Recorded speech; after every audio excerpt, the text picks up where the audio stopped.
All right, good afternoon or good evening, depending on where you are.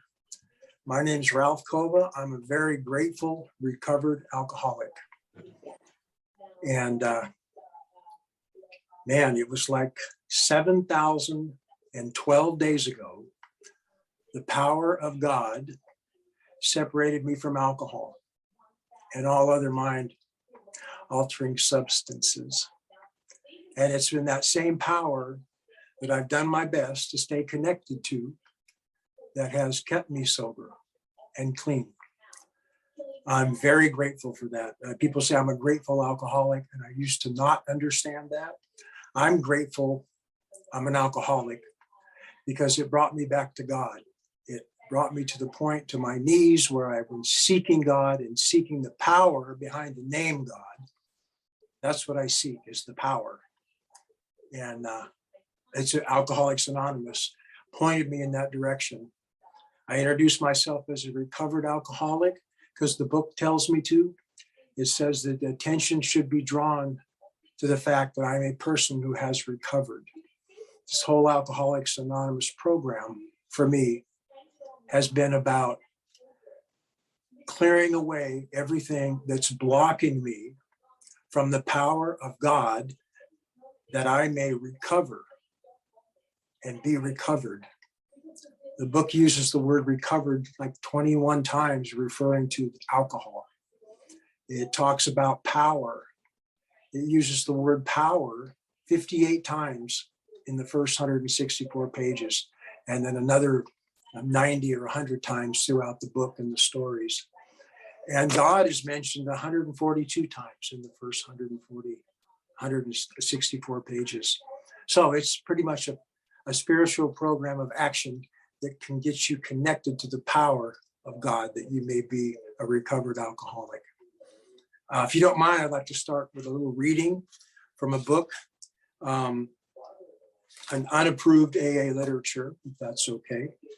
The book tells us to be quick to see where religious people are right, make use of what they have to offer. And I have done that. My grand sponsor, when he was alive, Mark Houston, turned me on to this gentleman and this particular reading and this book. It's about waking up, Spirituality means waking up. Most people, even though they don't know it, are asleep. They are born asleep. They live asleep. They marry in their sleep. They breed children in their sleep. They die in their sleep without ever waking up. They never understand the loveliness and the beauty of this thing we call human existence. You know, all mystics, Catholics, Christian, non-Christian, no matter what their theology, no matter what their religion, are unanimous on one thing, that all is well. All is well. Though everything is a mess, all is well. Strange paradox, to be sure. But tragically, most people never get to see that all is well because they are asleep. They are having a nightmare. Waking up is unpleasant, you know. You are nice and comfortable in bed. It's irritating to be woken up. That's the reason the wise guru will not attempt to wake people up. I hope I'm going to be wise here and make no attempt whatsoever to wake you up if you are asleep. It's really none of my business, even though I may say to you at times, wake up. My business is to do my thing, to dance my dance. If you profit from it, fine. If you don't, too bad. As the Arabs say, the nature of rain is the same, but it makes thorns grow in the marshes and flowers in the garden. And that's what this is. A lot of this has been for me. It's been seeking to be awake to where I am, to my surroundings, to my heart, to the power of God, and to find a vision for his will, that I may carry that vision into all my activities. This is a daily thing for me. I mean, Alcoholics Anonymous isn't some place that I go, or someplace I visit a meeting, or something that I do once in a while. It has become a way of life for me in the last 19 and a month or 2 years. It is And the book says that this way of living, we think this way of living has its benefits for all. And I believe that. And for the people around me as well, for all the people, if I'm, being even close to what God intended me to be, then the world's a better place because I'm in it. And that's my current grant sponsor tells me that all the time. He said, okay, go out and make the world a better place because you're in it and you're sober. And for all that, I'm so grateful. I remember my first drink that I remember. I started kind of late. I was about 8 or 9 years old. And it was New Year's Eve. And my parents were having a little get together and they were drinking brandy and eggnog, just having a few drinks on New Year's Eve. And I asked if I could have some. And they said, this is the story goes, they gave me some eggnog. And no, I wanted what they were having. So my stepdad, who was kind of loose, said, a little bit won't hurt him. Give Ralphie just a little splash of brandy in his eggnog. And I drank that and I drank it down. And then the last thing I remember that evening was I was sneaking into the kitchen, taking drinks out of the ceremony brandy bottle. And it burned all the way down. And it burned, but it burned good, And so the last thing I remember was going into the kitchen. I remember stumbling and I was, couldn't walk right. And I didn't know what was going on. And I got in the kitchen and I'm tipping the bottle up. And I looked over and my stepdad was standing there with his hands on his hips, shaking his head. And from then on, I don't remember a lot. I remember I got sick. I remember I was throwing up. And I remember my stepdad, the story goes, she put him in his bedroom. And my mom, being mom, wanted to take care of me and give me, a hot, warm cloth. And no, he said, leave him in his bedroom. It'll be best if you just leave him. He's fine. Don't worry about him. And when I came to in the morning, I was in it. I had thrown up in my bed. I had pooped all over myself and in the bed. And I was very sick. And I kind of remember what happened. That was my first drinking experience. What I do remember is thinking, when I got up and I got my sea legs and I got cleaned up, had to clean my bed, remake my bed. I remember thinking, that was pretty cool. I'm going to do that every chance I get. I like that. And hindsight, that's not normal. So you can fast forward 40, 39 years or so and use your imagination. And anything you can imagine, I might have done. Because I had a long battle with this alcohol and alcoholism. I didn't know what it was. I thought alcoholism was when it interfered in your life, that it made something, wrong. If you couldn't do something because of your drinking, then maybe you're an alcoholic. I had no idea. I remember stopping many times. I could stop. I was a good stopper.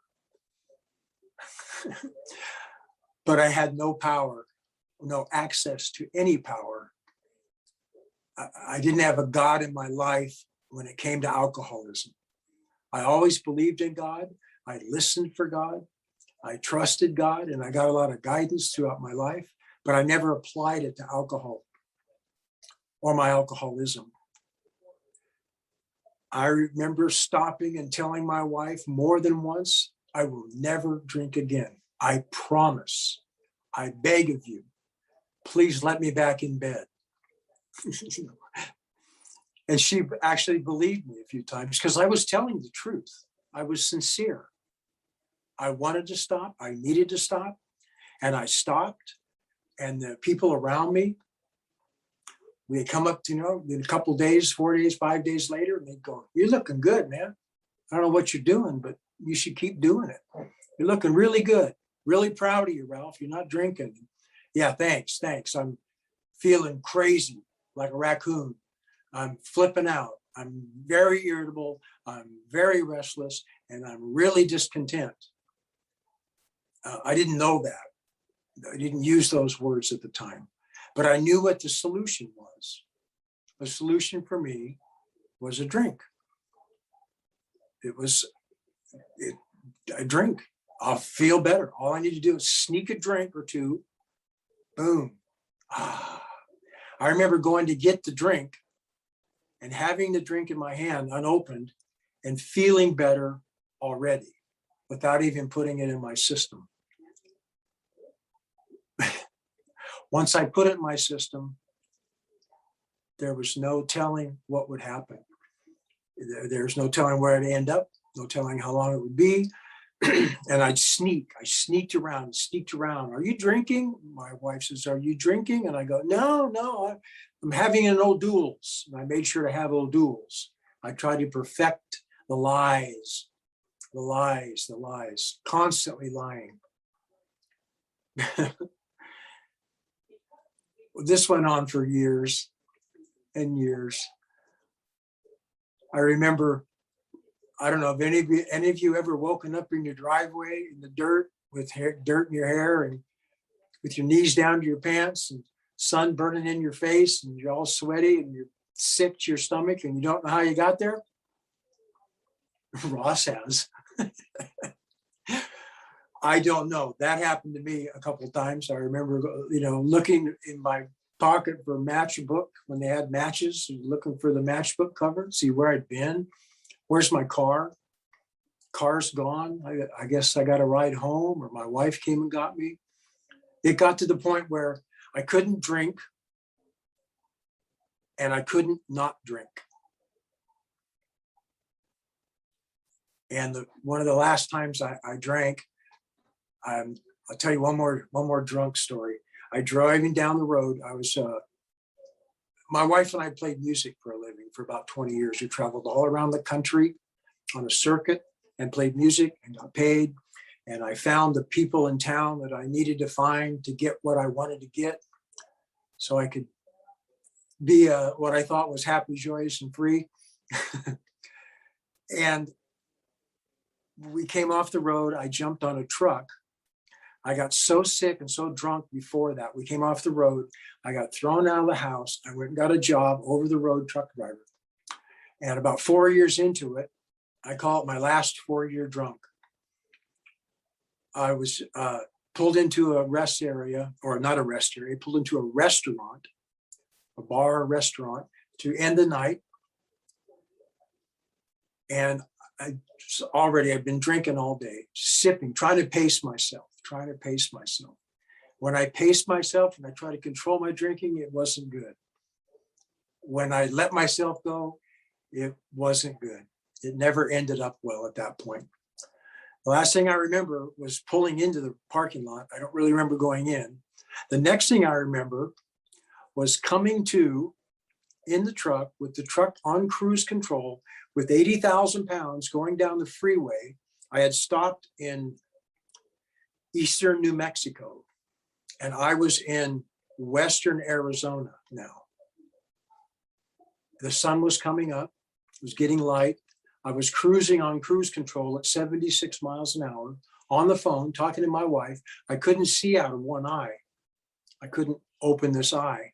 And I went like this and it popped it open. There was dried blood on my eye from my forehead. Have you ever had rolled in the dirt where your hair is so dirty and dusty and just dirt? That's my hair was all sticking up. My partial plate was gone. And I'm telling my wife some cockamamie story about how I got to where I got. I said, I gotta go. And my heart's in my throat and I got my eye open and I'm looking in the mirror and I'm starting to breathe, finally get a breath. And the first thought that entered my mind was, I hope I saved a drink. I need a drink. And I reached down in my little stash place and pulled out about 8 shots of Jack Daniels. And I chug-lugged it, and I did the, that was weird. That's not normal, okay? That isn't what a normal person does. I think that's what an alcoholic does. And shortly after that, I pulled into a rest area and I got alcohol on my breath. It was between the states, you pull in there to give them your paperwork, and they look at your permits and they let you go. Well, this lady smelled alcohol. She called the state trooper. The state trooper showed up and had me do a breathalyzer. And I don't know, it was way high. I don't know what it was. Way over. He looked at me and he looked at that thing again. He scratches it. He goes, "How much have you been drinking?" I said, "I haven't been drinking anything, sir." "When's the last time you had a drink?" And I thought real quick, 8 hours. It's been over 8 hours, you know. He goes, "Well, you're blue off the dial here. Let's do that again." So he blew off the dial again. Well, I made this cockamamie story about the doctor told me my liver didn't process alcohol like a normal person and I shouldn't drink at all. Well, he made me do the sobriety test with the finger and walking, and I passed everything just fine because I was feeling normal. You know, I just had drank enough to function that morning. He said, "I'll tell you what, either you can pay an enormous fine or I'm going to take you to jail." And this was in Shelby, Wisconsin, not Montana, Wyoming, Shelby, Wyoming. I said, "I'll pay the fine, sir. Do you take credit cards?" It was like $900 or $1,000 fine. And they ran the credit card, it printed a check. I signed him, gave him the money. And he said, "Can you back that truck up over there in that slot?" I said, "I can back this truck wherever you want me to go." He said, "I'm going to take your license, give it to the weighmaster in there for 24 hours, and then you can go." And I was so grateful for that, that happened. I had a little dog with me. I backed into the slot. I pulled the curtains on the truck. I turned around and I was facing the bunk in the truck, the sleeper. My knees kind of started shaking. My knees got weak. I kind of was falling to the floor. I put my hands together. My elbows hit the bunk. My knees hit the floor. My head hit my hands. And I said, God, please, God, help me." That was my bottom. That was it. I was sick and tired of being sick and tired. I couldn't keep drinking and I couldn't not drink. And I didn't know that all I had to do was ask the power of God to come in and help me. And I was willing. I was honest about it. I was willing to take help. And I haven't had a drink since then. I floated around out there for another week or two, came back, got fired because they got reported that I had alcohol in my system, alcohol in the truck. Came back and I went to treatment and they referred me to a Wednesday night men's meeting by where I lived. I went up there. They gave me a book. I followed the directions in the book. I recovered from a seemingly hopeless state of mind and body. Now, I believe that I'm still an alcoholic. Everything I've read in this beautiful Alcoholics Anonymous book says I'm still an alcoholic and I can probably never drink successfully. But the miracle is I don't have to drink. I don't have to drink anymore. I don't want to drink anymore. If God wants me drunk, I'm probably drunk. If I stay close to God and feel his power through me into the lives of others, I have a pretty good day. I even tried to get drunk once. I remember my wife when I first got sober, I was going to a lot of meetings because it was working. Not the meetings. Meeting makers make it. Did you hear that? Meetings don't treat alcoholism. The program of Alcoholics Anonymous freed me from what I wasn't. It removed everything that I wasn't. It got rid of what was blocking me so I could be in the sunlight of the Spirit and have the power of God come into my life. My spiritual condition, the maintenance of my spiritual condition is how I stay sober. Meeting makers don't necessarily make it. I know a lot of meeting makers that didn't make it. Somebody read, I think it was Stephen read How It Works. Rarely have we seen a person fail who's thoroughly followed our path. Personally, I have never seen a person fail who has thoroughly followed our path. Most people don't thoroughly follow the path. They'll do a few steps, or they'll get to their amends. They'll make a few amends. Maybe they'll sponsor somebody. Maybe they won't. They don't finish all their amends, and they stop doing what got them sober in the first place. It's honest, willing, and open-minded to do anything you need to do. And Alcoholics Anonymous has shown me things that I never would have believed in my life. I get to be an agent for God today. Right before the third step, we're describing the third step. It says, He is the principal, we are His agent. I looked up, I have a 1935 dictionary, and the definition for agent in 1935 was one who acts especially for another. The current definition, I looked it up, one who is authorized to act for another. So I get to act for God. And people look at me like, oh, you shouldn't talk like that. Well, I should talk like that. I have recovered and been given the power to help others. I've seen people come alive. I've seen souls saved in Alcoholics Anonymous. I've seen lives changed. I've seen relationships mended. I've seen lights come on in people's eyes where there were no lights on when they came in. This is a very sacred place to me, Alcoholics Anonymous. I love Alcoholics Anonymous. I got to decide today, which shirt should I wear?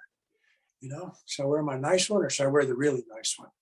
Instead of my old rag t-shirts that I came to you with.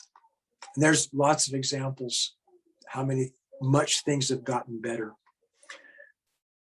What time am I supposed to speak till? Can someone give me a clue? Like 10 to 6? Or 10 to 8 your time? Yeah, that's 10? fine. Okay. Thanks, Eric. So I love Alcoholics Anonymous. I love what it does for other people. I love seeing the lights come on. I have had some real tragic things happen to me in Alcoholics Anonymous since I've been sober. I think it was 2011.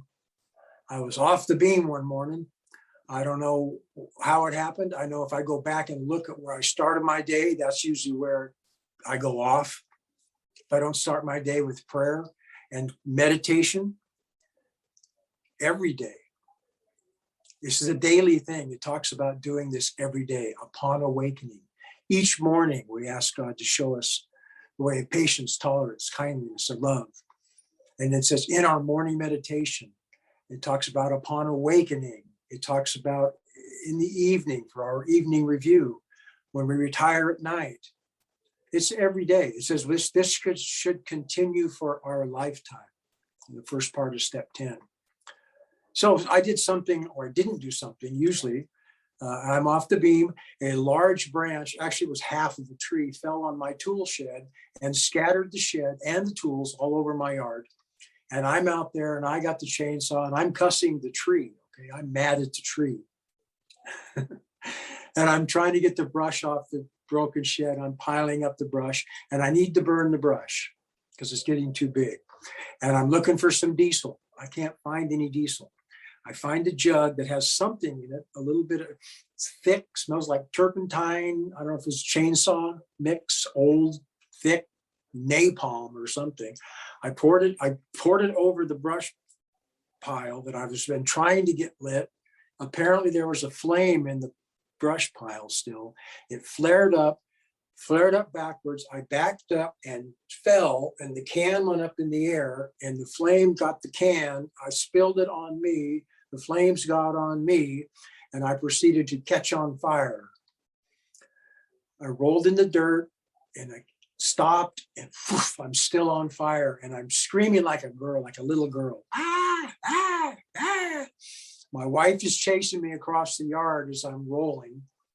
I stopped and looked up, and I'm still on fire. My shirt's on fire. I take my sleeveless shirt off and throw it across the yard. I roll again, and I'm thinking, this might be it. I just might die. And I went into prayer. I thought, God, God, I didn't get much out, but I remember thinking, God's got my back. Okay, I'm more ready than I've ever been. And I stopped rolling and I looked up and my wife is crying. She said, are you okay? Are you okay? And I actually said, am I out? She said, yeah. I said, then I'm golden. I'm good. I ended up in an emergency room, critical care, UC Davis intensive care unit for about 3 weeks. And I had so many people come in there and pray with me and pray for me, and visitors. I had no idea how many people actually cared. They said, you help me, man. We're here. What can I do for you? Ross came to see me. Ross brought me goodies, brought friends of his. We all prayed together. I woke up one time and one of my friends in AA was laying over the top of me praying. I have got burned like 20% of my body. I have skin grafts all over my arms and took skin off my legs and put it on my arms. And I recovered from that. In 3 weeks, they had to throw me out instead of what they were projecting to be 3 months, up to 6 months.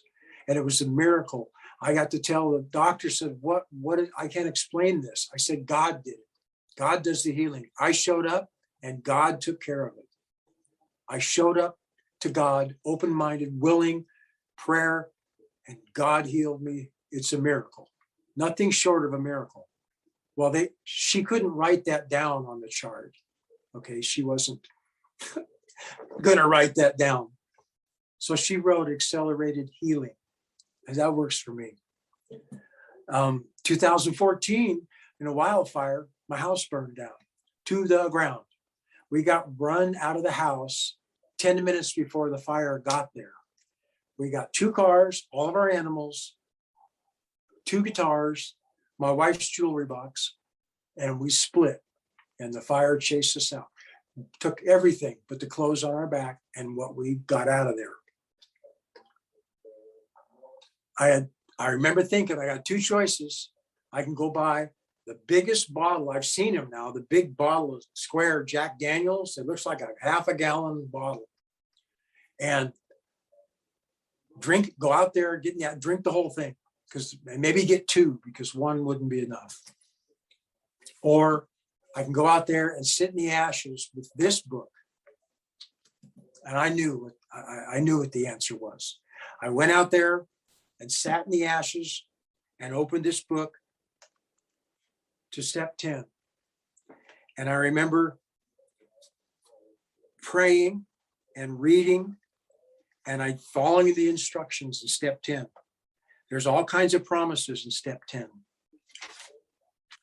The spiritual life is not a theory. We have to live it. I have to have spirit flow through me 24 hours a day. It does anyway, but I have to recognize it. I have to be aware of that. And when I sat in the ashes, I read that where it starts in step 10. This thought brings us to step 10, which suggests we continue to take personal inventory. A lot of promises in here, 10-step promises. We continue to take personal inventory and set right any new mistakes as we go along. We vigorously commence this way of living as we cleaned up the past. We have entered the world of the spirit. Our next function is to grow in understanding and effectiveness. This is not an overnight matter. It should continue for our lifetime. Continue to watch for selfishness, dishonesty, resentment, and fear.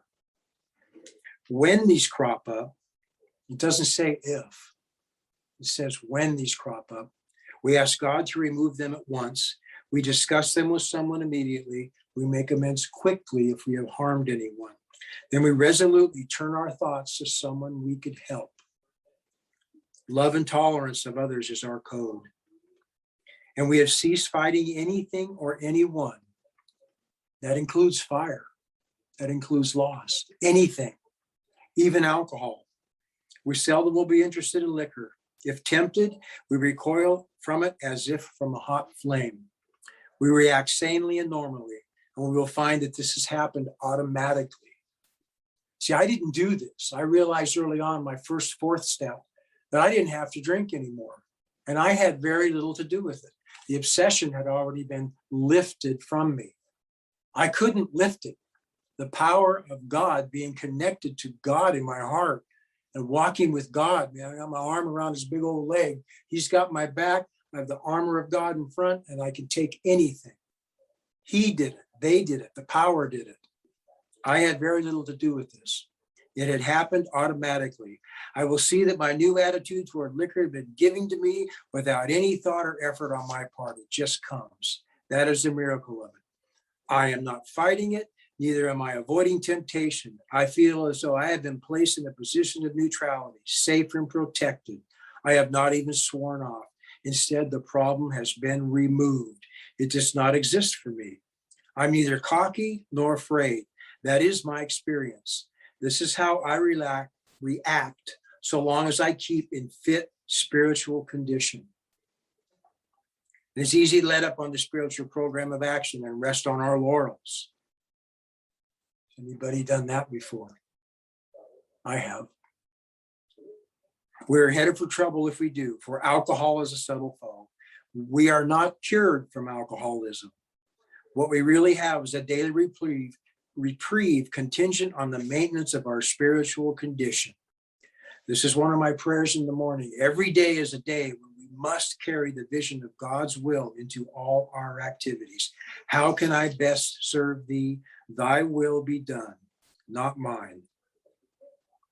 These are thoughts which must go with us constantly.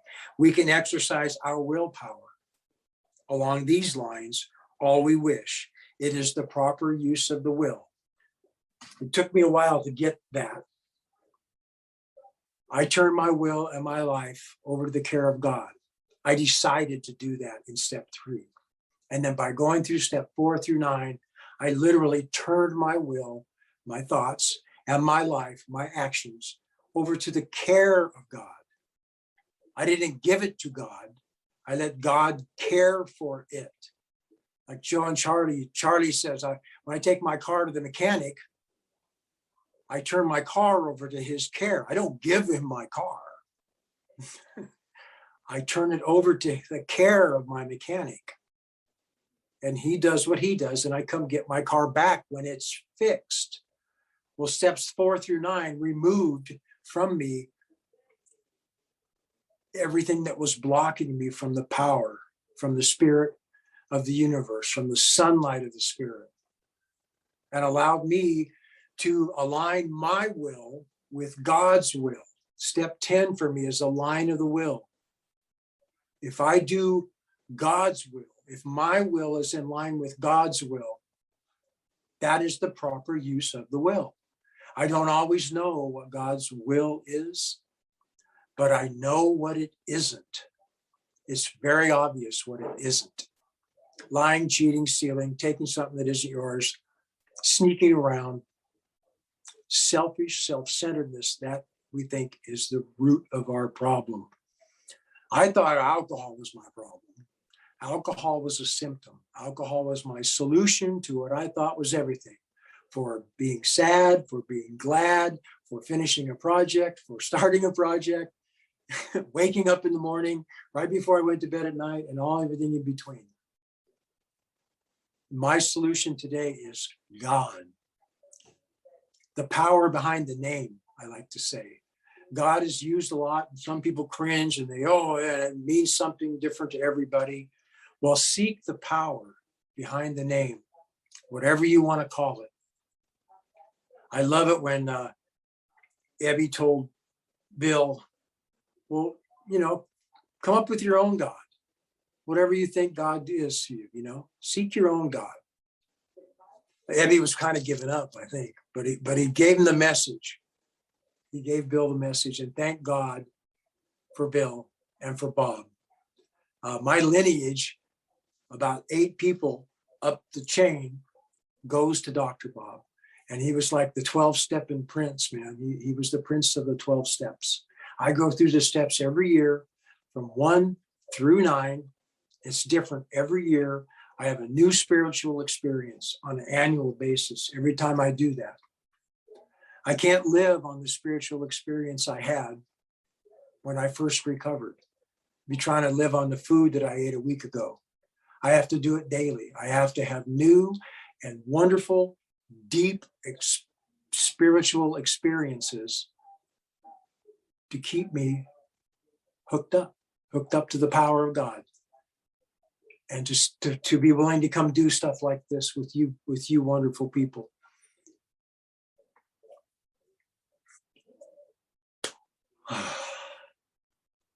I want to thank you all for having me in Hattiesburg, Mississippi.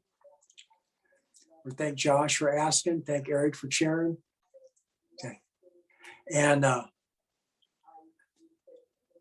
if you are new here, know that you never have to drink again, but you have to show up, you have to suit up, you have to follow directions, and you have to finish all your amends. When it says we make amends to them all,